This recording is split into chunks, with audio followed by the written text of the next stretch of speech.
కొద్దిగా అందరూ గడపగా కూర్చుంటే ఫోటో వస్తుంది. కృష్ణ మాట్లాడు. జై జగన్, జై జగన్ చేశారు. కానీ దేశానికి ప్రేరణ గారు అప్పుడు అందరే చేసేవారు. ఆయన ఇబ్బంది పెట్టలేదు.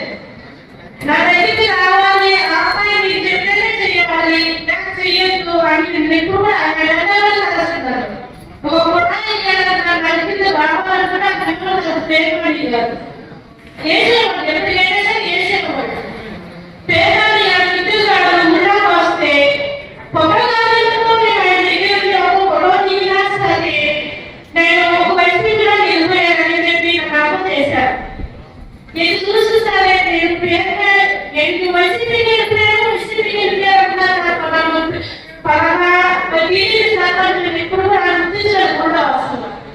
కానీ ఈ రోజు నిజంగా నాకు అయింది, నన్ను గుర్తించి నన్ను ఈ పనులు తీసుకొచ్చారు. ఎప్పుడు కూడా మాట్లాడేది ఏదో అనుకోవద్దు. కానీ నాన్నగారు ఈ రోజు పదవిలో వచ్చాడు. ఎప్పుడు కూడా మనస్ఫూర్తిగా చేయగలుగుతాను. ధన్యవాదాలు.